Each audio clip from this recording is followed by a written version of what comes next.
We bought the ranch to escape the chaos of city life.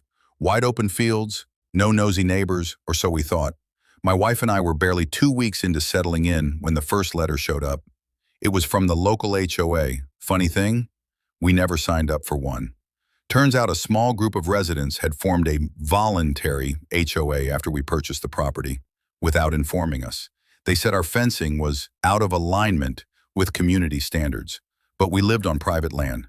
Still, we politely declined their request to join and assumed that was the end of it. That's when Karen showed up, blonde bob haircut, clipboard in hand, walking like she ran the county. She banged on our front gate with the back of her pen and demanded we come out. My wife, calm as ever, stepped out and asked how she could help. Karen launched into a speech about bylaws, compliance, and how outsiders couldn't just do what they pleased here.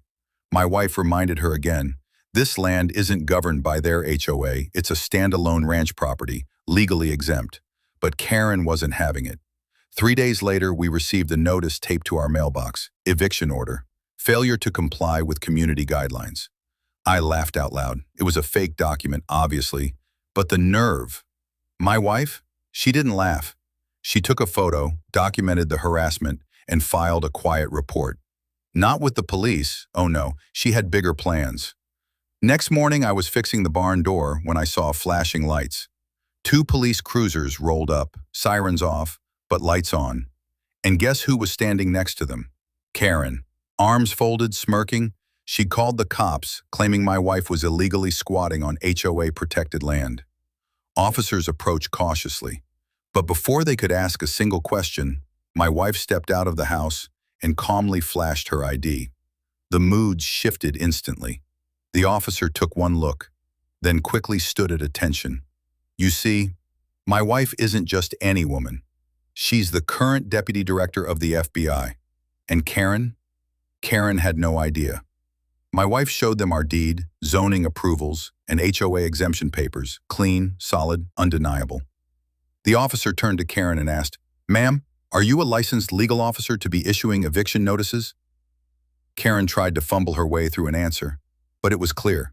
She was in over her head. Within 10 minutes, the officers issued Karen a citation for harassment and warned her against filing false reports.